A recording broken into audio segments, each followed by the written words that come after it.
Magic: The Gathering Fallout celebrates elements of all Fallout games since 1997, and represents the first modern view of some of the classic Fallout games, including updates to characters and settings from the first Fallout and Fallout 2. This set pays homage to Fallout's high-energy, high-action, post-nuclear RPG roots.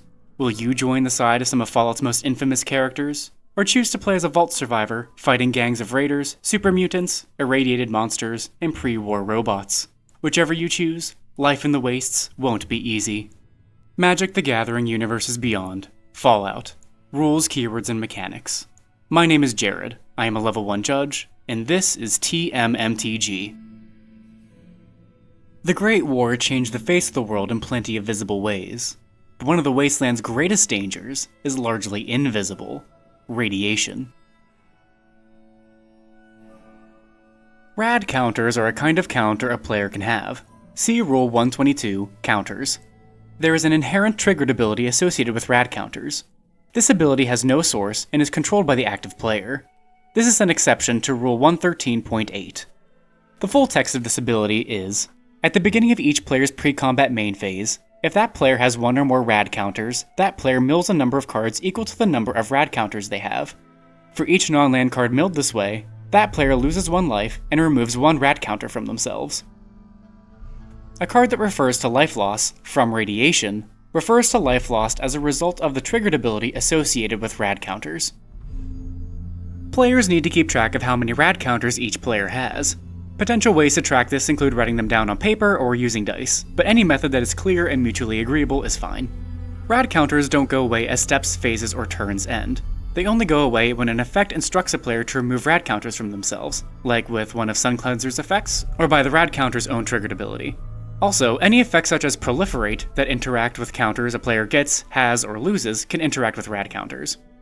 These cards are milled all at once, which means abilities that trigger whenever 1 or more non-land cards are milled will trigger exactly once as long as at least 1 non-land card was milled. If a player has fewer cards remaining in their library than the number of rad counters they have when the triggered ability resolves, they'll mill as many cards as they can.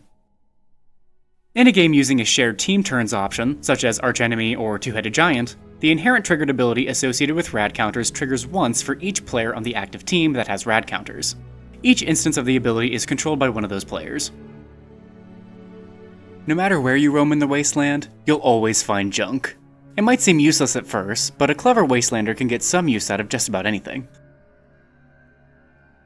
A junk token is a colorless junk artifact token with tap, sacrifice this artifact, exile the top card of your library. You may play that card this turn.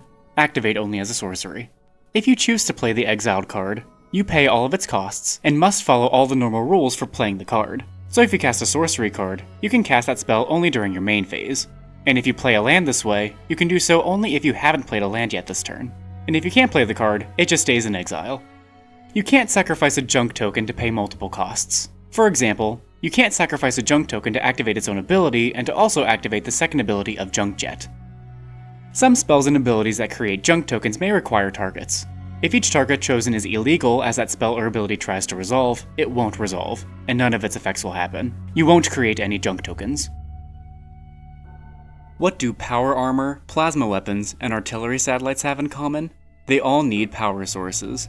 But rather than require you to collect fusion cores, energy cells, or large power plants, all you need are energy counters. The energy symbol is E. It represents 1 energy counter. To pay energy, a player removes 1 energy counter from themselves. Energy counters are a kind of counter that a player may have. They're not associated with any specific permanence. Players need to keep track of how many energy counter each player has. Potential ways to track this include writing them down on paper or using dice. However, at higher levels of tournament play, dice may not be allowed for tracking counters that players have. If an effect says you get 1 or more energy, you get that many energy counters. To pay 1 or more energy, you lose that many energy counters. You can't pay more energy counters than you have. Any effects that interact with counters a player gets, has, or loses can interact with energy counters. And energy counters aren't mana. They don't go away as steps, phases, and turns end, and effects that add mana of any type can't give you energy counters. Some triggered abilities state that you may pay a certain amount of energy. You can't pay that amount multiple times to multiply the effect. You simply choose whether or not to pay that amount of energy as the ability resolves.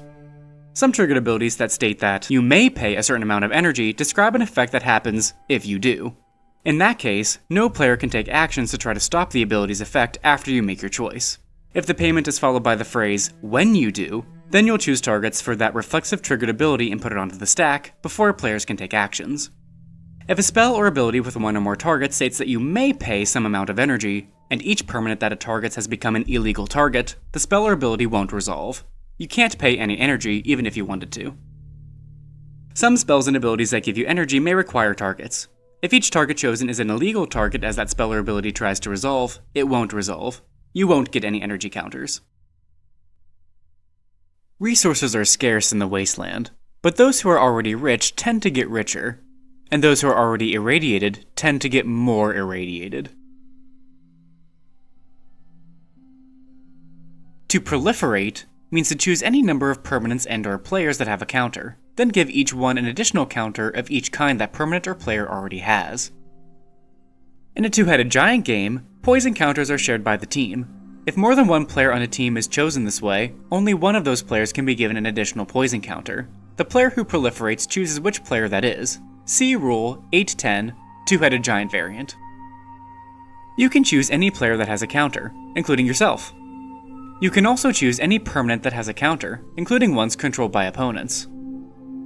You don't have to choose every permanent or player that has a counter, only the ones you want to add another counter to.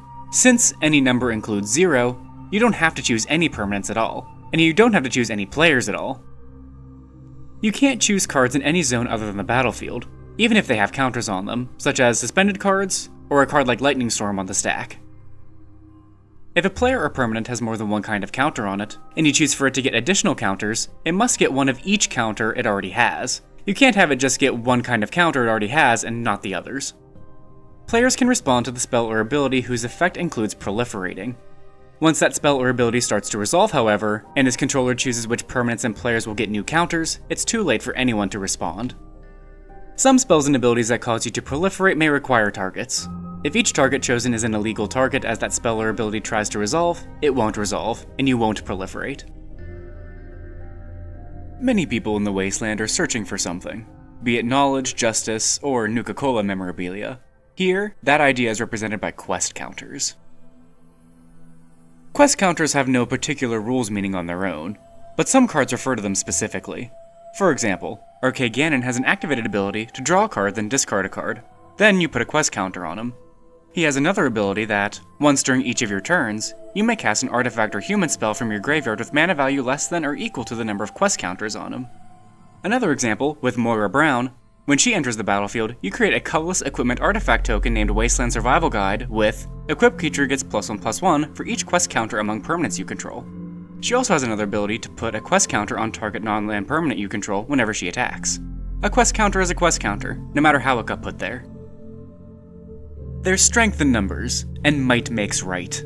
These pithy aphorisms may be a bit tired, but they ring true in the Wasteland, where survival is often best achieved as part of a squad. Squad is a keyword that represents two linked abilities.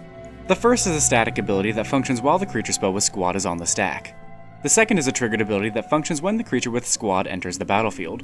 Squad cost means, as an additional cost to cast this spell, you may pay cost any number of times. And, when this creature enters, if its Squad cost was paid, create a token that's a copy of it for each time its Squad cost was paid. Paying a spell's Squad cost follows the rules for paying additional costs in Rules 601.2b and 601.2f through h. If a spell has multiple instances of Squad, each is paid separately. If a permanent has multiple instances of Squad, each triggers based on the payments made for that Squad ability as it was cast, not based on payments for any other instance of Squad. So basically, if you cast a creature with Squad, and you somehow give it another instance of Squad, you only make one copy every time a Squad cost was paid. You may pay the Squad cost any number of times, and you will create a token that is a copy of that permanent for each time you pay the Squad cost. If you paid the Squad cost multiple times, the tokens will all enter the battlefield simultaneously. If these tokens entering the battlefield would cause any triggers you control to activate, you may put those triggers onto the stack in any way you like. If the spell with Squad is countered, the Squad ability will not trigger, and the tokens will not be created. If the spell resolves, but the creature with Squad leaves the battlefield before its Squad ability resolves, you'll still create the token copies. The tokens created by the squad ability aren't cast, so any abilities that trigger whenever a spell is cast won't trigger for the copies. If, for some reason, the creature doesn't have the squad ability when it enters the battlefield, the ability won't trigger, even if you pay the squad cost 1 or more times. Scrounge up everything you need, and lead your army into a ruthless victory. Place your belief in the wise Mothman, and harness the power of technology. The vault is open. Battle your friends in epic multiplayer games of Magic. Just remember, be careful out there. So some guys came in and asked me how well I understood theoretical Magic rulings. I said I had a theoretical degree in Magic rulings, and they gave me a job.